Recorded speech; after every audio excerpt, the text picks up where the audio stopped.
Kamu sekarang ada di Afrika, tempat satwa liar unik, rumah bagi berbagai macam budaya dan bahasa, serta yang paling utama, tuan rumah gurun panas terbesar di dunia, Sahara. Sekarang masih siang, kamu haus dan butuh tempat berteduh. Kamu sudah berjalan berhari-hari, mencoba mencari salah satu oasis yang indah itu. Meski terasa sudah dekat, cakrawala terus saja membentang. Pikiranmu lelah dan tubuhmu sangat merasakan panasnya. Seolah kamu baru saja memakan sepiring penuh cabai dan tambah sepiring lagi, dilihat dari banyaknya keringatmu. Dan pas aku bilang panas, yang kumaksud adalah rata-rata 38 derajat Celcius. Pantas saja seperti itu, mau gimana lagi, kamu berada di gurun panas terbesar di dunia. Kenapa aku bilang gurun panas? Karena lanskap gurun terbesar sebenarnya adalah gurun dingin yang letaknya di Antarktika dan Arktik. Gurun beku Antarktika yang dingin kurang lebih berukuran 1 juta kali LAX. Yap, Bandara Internasional Los Angeles. Gurun Arktik hanya sedikit lebih kecil. Nah, kalau kamu belum tahu, Gurun Sahara terletak di Afrika Utara, membentang dari Samudra Atlantik sampai Laut Merah. Gurun ini menempati area yang cukup besar untuk menampung sekitar 100.000 taman hiburan Disney World saling bersebelahan. Menurut para ilmuwan, perbatasan Sahara terus meluas. Gurun biasanya terbentuk di area subtropis karena fenomena yang disebut sirkulasi Hadley. Udara naik di ekuator dan turun ke subtropis. Sirkulasi udara ini punya efek mengeringkan yang membantu pembentukan lanskap gurun. Sejak tahun 1920-an, Sahara diperkirakan telah meluas lebih dari 10%. Bagaimana ini bisa terjadi? Nah, mari kita mulai dari awal. Kamu mungkin mengenal Gurun Sahara sebagai salah satu tempat paling tak ramah di bumi saat ini. Sekadar informasi, agar dianggap sebagai gurun, suatu tempat harus menerima kurang dari 10 cm hujan per tahun. Karena indeks curah hujan yang sangat kecil, gurun biasanya merupakan tempat yang kering dan gersang. Kelembapan udaranya sangat sedikit, dan suhu siang harinya bisa sampai 54 derajat Celcius. Biasanya, tak banyak kehidupan hewan dan tumbuhan di sana karena kurangnya air. Tapi untuk Sahara, tidak selalu seperti itu. Mungkin sulit membayangkan Afrika Utara tanpa bertonton pasir yang dimilikinya saat ini. Tapi sekitar 20.000 tahun lalu, Sahara sebenarnya adalah salah satu oasis besar. Penemuan terbaru menunjukkan bukti yang jelas tentang apa yang sekarang disebut para ilmuwan sebagai Sahara Hijau. Pada pertengahan 1800-an, seorang penjelajah Jerman yang melintasi Sahara menemukan beberapa lukisan dan ukiran yang ditinggalkan oleh seniman nomaden. Apa yang dia lihat di lukisan itu tak seperti lingkungan aslinya. Alih-alih lanskap gersang dengan hanya unta dan vegetasi gurun, lukisan batu itu menggambarkan binatang hutan seperti jerapah dan kuda Nil. Bahkan ada gambar ternak dan hewan merumput seperti sapi dan domba yang kelihatannya mustahil bagi Sahara modern. Seniman biasanya menggambar apa yang mereka lihat di sekitar. Jadi, temuan ini sangat menggugah penjelajah Jerman. Gambar-gambarnya begitu detail, pasti para seniman punya hubungan dekat dengan hewan-hewan itu. Kamu bisa menemukan seni batu ini tersebar di bagian utara benua Afrika, dari Sahara Barat hingga Arab Saudi. Ahli geologi langsung tertarik pada hal ini dan menemukan petunjuk pertama tentang artinya. Mereka sudah bisa mengkonfirmasi bahwa pada kenyataannya, Afrika Utara dulunya jauh lebih berair. Mereka menemukan bukti dari sedimen laut dalam terdekat di lepas pantai Mauritania. Inti sampel pasir dan lumpur bawah air yang juga dikenal sebagai flux debu Sahara menunjukkan bahwa benar Sahara Hijau pernah ada. Makin banyak debu berhembus dari gurun dan masuk ke dasar lautan, makin kering iklim di wilayah tersebut. Inti sedimen menunjukkan bahwa ada jauh lebih sedikit debu, cuma setengahnya yang berasal dari Afrika Utara selama periode lembab. Periode ini ada hubungannya dengan siklus alami bumi. Biasanya, bumi berputar pada kemiringan 23,5 derajat, tapi kemiringan ini tidak konstan dan berubah dari waktu ke waktu. Kemiringan bumi bertanggung jawab atas jumlah sinar matahari yang diterima setiap belahan bumi. Ini juga mempengaruhi beberapa fungsi ekosistem di planet ini. Selama masa Sahara hijau, bumi menerima sekitar 4-8% lebih banyak sinar matahari dibanding saat ini. Jadi, saat bumi miring 20.000 tahun lalu, belahan bumi utara menerima lebih banyak sinar matahari langsung yang mempengaruhi tingkat kelembapan di wilayah itu. Saat belahan bumi utara menjadi lebih hangat, aktivitas angin muson terpengaruh. Lebih tepatnya lagi, muson Afrika Barat. Angin muson adalah sistem angin yang mempengaruhi indeks curah hujan dan tingkat kelembapan suatu wilayah. Saat sebagian dunia menjadi lebih hangat, lebih banyak udara naik. Udara naik ini bergabung dengan angin untuk menarik uap air ke atmosfer. Sedikit demi sedikit, Afrika Utara juga menjadi lebih basah. Kelembaban yang meningkat membuat Sahara begitu basah sehingga ada genangan air di wilayah tersebut. Saat vegetasi tumbuh, tanaman lebih bisa menahan kelembaban dibanding cuma pasir. Terdapat bukti adanya basin alami di seluruh Sahara dan danau yang begitu besar hingga bisa menampung semua danau besar AS di dalamnya. Para arkeolog menemukan bukti masyarakat yang pernah hidup di area yang sekarang ini gersang. Sepertinya, budaya kuno bisa sepenuhnya memanfaatkan periode lembab Afrika. Menurut para peneliti, populasi manusia mencapai puncaknya di Sahara sekitar 9.000 tahun lalu. Ada bekas perapian, alat berburu, kail, ikan, bahkan gundukan tulang ikan. Catatan menunjukkan bahwa ada lebih dari 230 periode hijau selama rentang 8 juta tahun. Radiasi matahari selalu berubah karena siklus orbit alami. Itu sebabnya bumi pasti akan melihat momen Sahara hijau lagi. Mungkin masih ribuan tahun dari sekarang, tapi akan terjadi. Sama seperti bagaimana Sahara berubah menjadi hijau, Sahara akan berubah menjadi kuning lagi. Yang diperlukan cuma kemiringan aksial yang signifikan dan penyesuaian ulang selama beberapa tahun. Namun, fenomena lain kini tengah menarik perhatian para ilmuwan. Penelitian terbaru Yayasan Sains Nasional dari Universitas Maryland menunjukkan Sahara telah meluas 10% selama 19 tahun terakhir. Fenomena ini juga disebut penggurunan, yang secara harfiah berarti dataran subur berubah menjadi dataran gurun. Gurun Sahara sekarang maju ke wilayah semi kering Sahel. Pada tahun 1950, wilayah ini adalah rumah bagi 31 juta orang. Saat ini, populasinya lebih dari 100 juta orang. Pertumbuhan penduduk yang cepat ini sebagian besar telah berkontribusi pada ekspansi Sahara. Petani yang dulunya nomaden mulai menetap. Penggunaan lahan semakin intens, membantu melemahkan tanah. Permintaan akan makanan menyebabkan pembukaan lahan berlebihan, sehingga makin banyak yang berubah menjadi gurun. Penelitian ini juga menunjukkan bahwa siklus iklim alami dapat mempengaruhi curah hujan di Sahara dan Sahel. Para ilmuwan menegaskan bahwa semua gurun berfluktuasi, bukan cuma Sahara. Perbatasan gurun bisa meluas pada musim dingin yang kering dan menyusut selama musim panas yang lebih basah. Di selatan Sahara terletak Basin Chad. Ini merupakan perairan alami yang sekarang berfungsi sebagai indikator perluasan Sahara. Basin Chad terletak di wilayah di mana Sahara meluas ke arah selatan. Seorang ahli atmosfer dan laut dari Universitas Maryland menjelaskan bahwa curah hujan telah sangat berkurang di seluruh wilayah. Karena berkurangnya curah hujan, ada lebih sedikit air di seluruh basin. Bahkan Danau Chad kini mengering. Sama seperti Sahara, gurun Atacama di Chili yang dianggap paling kering di dunia juga meluas. Gurun ini terletak di utara kota Santiago dan perbatasan selatannya meluas ke arah ibu kota Chili. Karena iklimnya makin kering, kota Santiago terancam berubah menjadi daerah kering atau semi kering. Lembah sungai lokal yang dulu subur yang hidup dari pertanian dan peternakan selama beberapa generasi kehilangan pendapatan mereka karena dataran Chili berubah menjadi gurun. Sejak 2010, Santiago cuma menerima sepertiga dari curah hujan rata-ratanya. Di luar kota itu, para petani menggali lubang untuk mencari emas biru atau sederhananya air. Situasi di sini sangat mirip dengan Sahel.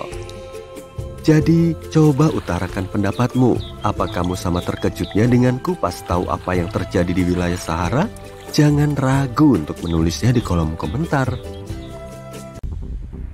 Di bawah matahari yang terik, di antara bukit pasir, di suatu tempat di gurun Sahara. kamu berjalan mencari harta karun kuno. Akhirnya, kamu menemukan batu aneh di pasir. Batu ini besar, mirip batu biasa atau batu bara hitam. Tapi lapisan berkilau di permukaannya membuat batu ini tampak tidak biasa.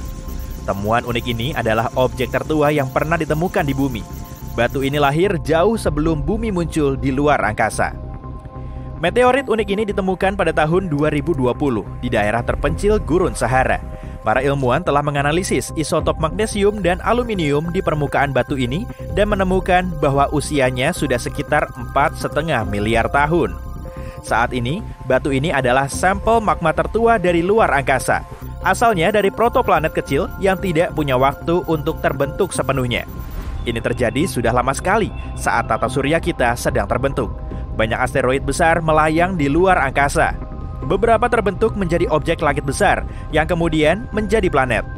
Planet-planet besar berbatu menyerap yang lebih kecil. Batu itu adalah bagian protoplanet kecil yang pembentukannya baru dimulai, tapi asteroid besar lain menghancurkannya. Planet ini hancur menjadi miliaran kepingan. Sebagiannya menjadi bagian dari planet lain.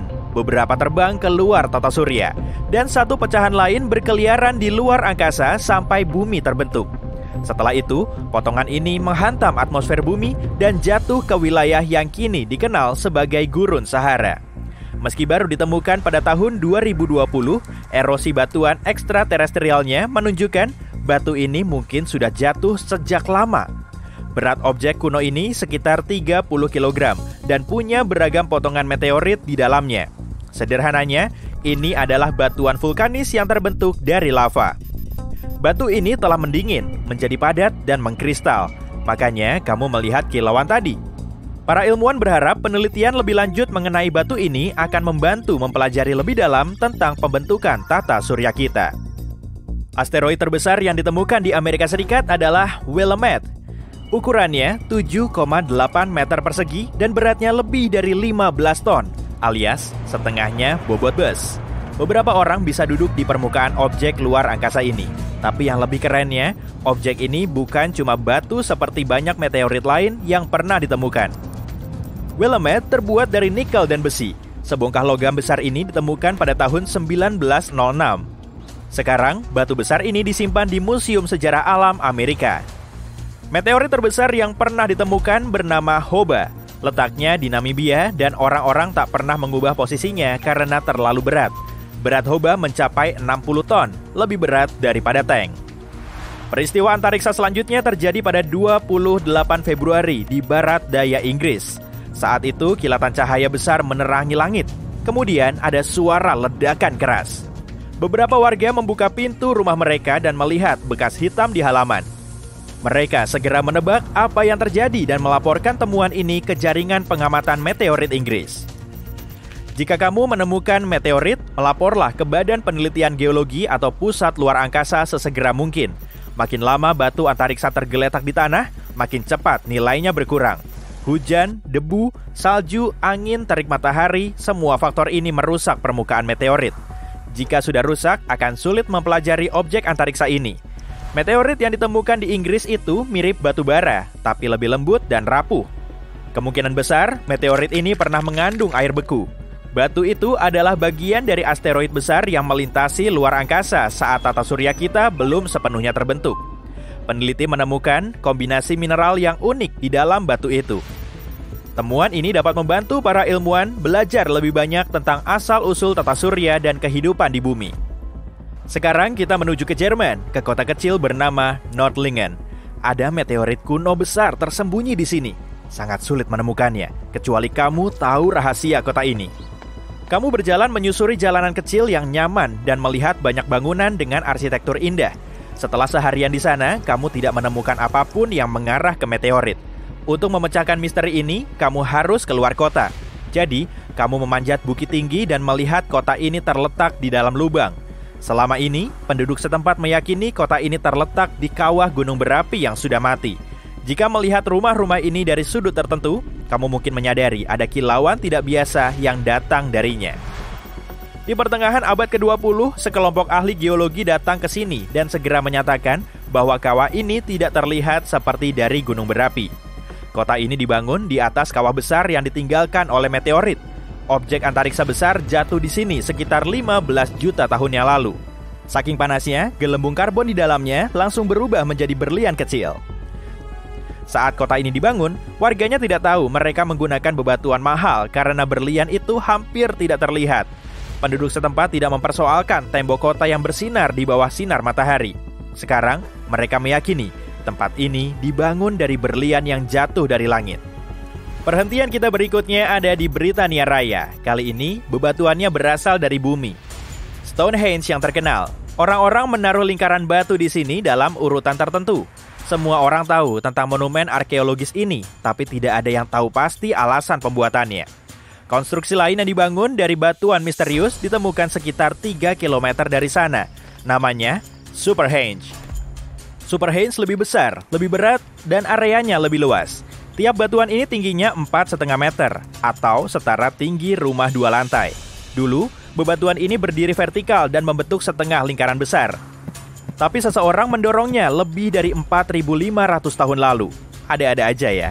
Itu sebabnya bebatuan ini baru ditemukan setelah sekian lama. Para ilmuwan masih tidak bisa memecahkan misteri Superhenge, tapi mereka meyakini bebatuan vertikal ini adalah bagian dari monumen besar.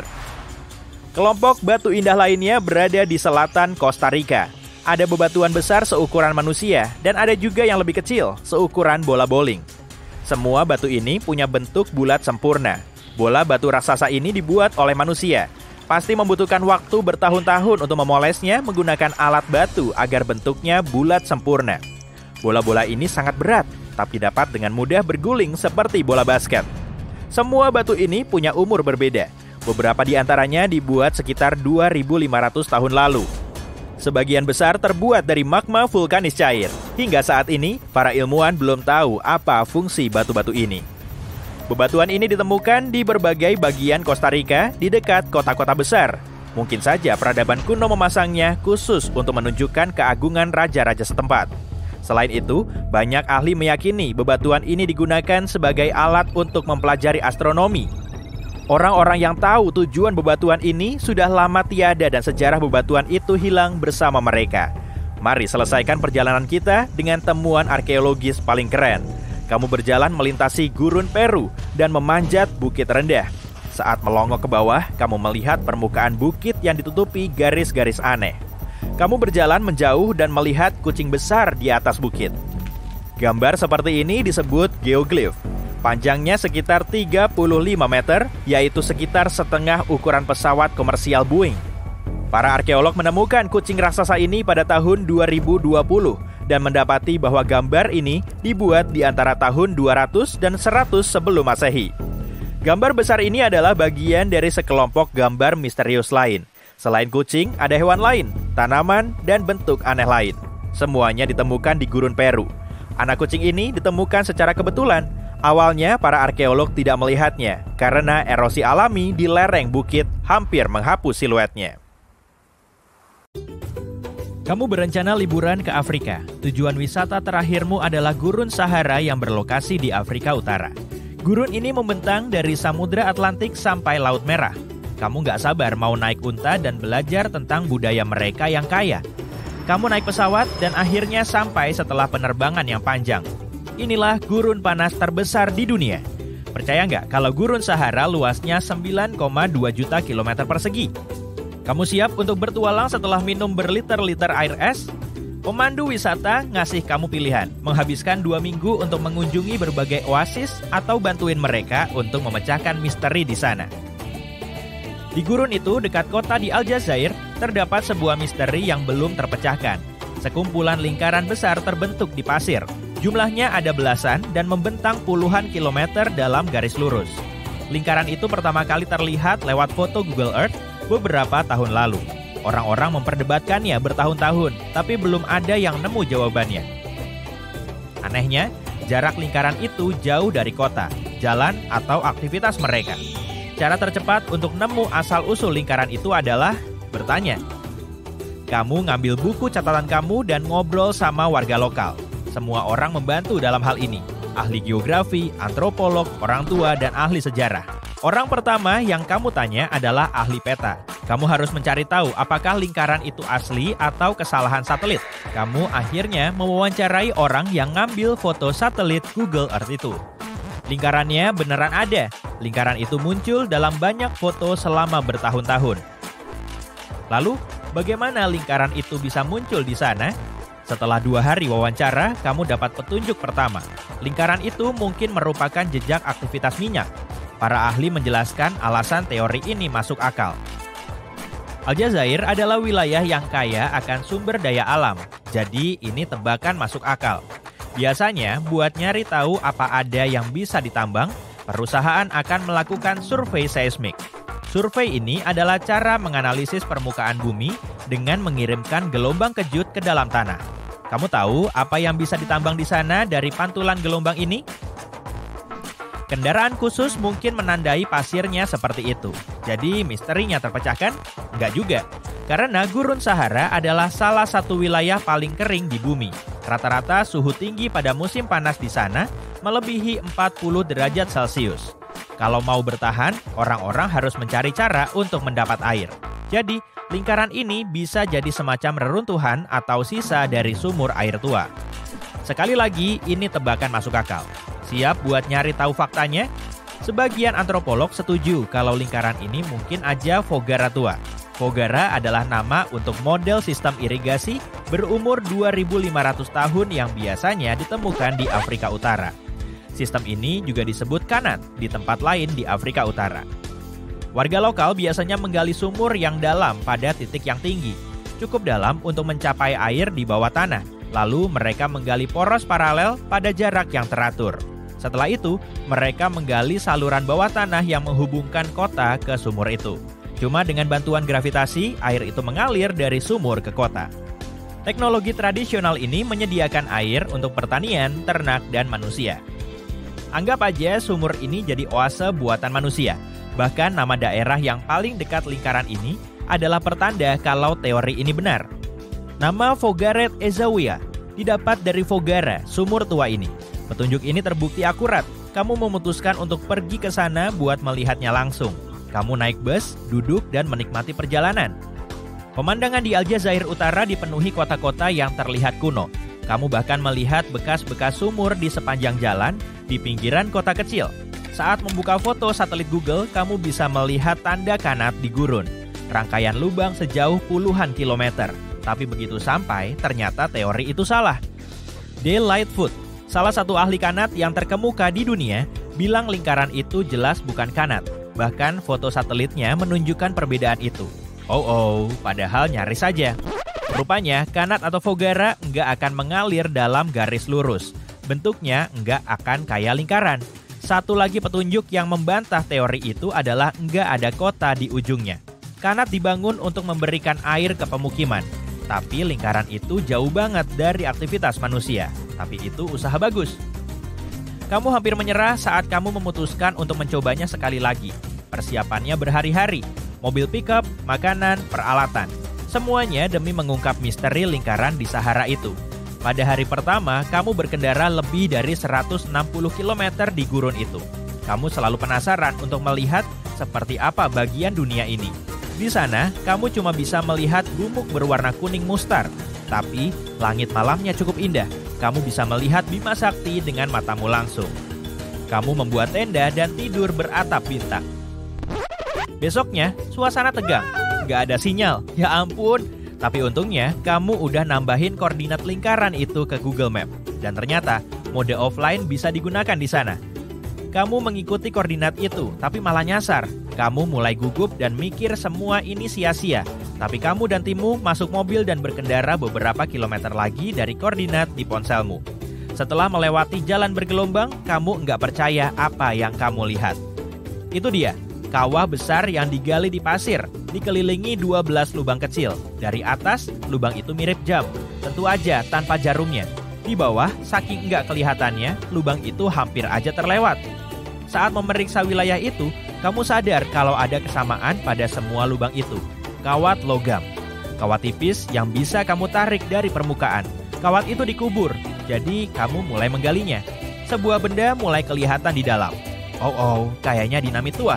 Tentu aja kamu kaget. Sebaiknya berhenti menggali sebelum ada kecelakaan. Di akhir survei, kamu merasa puas, tapi masih penasaran. Kenapa ada dinamit di sini? Siapa yang menaruhnya? Hal berikutnya memberi titik terang buat petualangan kamu. Saat kembali ke mobil, kamu melihat benda bercahaya di pasir. Kamu deketin dengan penasaran. Bentuknya bulat dan berkarat dan mirip kaleng sarden. Kenapa ada di sini? Apa ini ngasih petunjuk untuk misteri lingkaran itu? Kali aja berguna. Kamu ngambil kaleng itu dan menyimpannya di mobil. Di kota, petunjuk-petunjuk itu mulai mengungkap cerita di balik lingkaran Sahara. Kamu membawa foto dan kaleng sarden itu, lalu menunjukkannya kepada para ahli. Mereka menganalisis semuanya dan memberimu kesimpulan menarik. Ternyata tebakan pertamalah yang paling mendekati kebenarannya. Jadi, ada apa dengan tebakan pertama? Kenapa kita harus menggali lebih dalam? Karena cuma setengahnya yang benar. Lingkaran Sahara bukanlah jejak sejarah survei seismik. Teknologi ini belum ada saat lingkaran itu dibuat, tapi mereka yakin lingkaran itu ada hubungannya dengan pencarian minyak. Lubang berisi dinamit itu adalah cara lama untuk mencari minyak. Lingkaran itu peninggalan penyurvei yang nyari sumber daya alam di dalam tanah. Lalu, kaleng sardennya? Kaleng itu dibuang oleh pekerja yang tugasnya bikin ledakan. Mereka juga harus makan, kan? Dari model kalengnya, survei itu terjadi kira-kira tahun 1950-an dan 1960-an. Jadi, lingkaran ini nggak kuno-kuno amat, malah lebih modern. Ya sudahlah, semoga kamu senang mengikuti perjalananku mengungkap misteri ini. Sampai jumpa di petualangan memecahkan misteri berikutnya.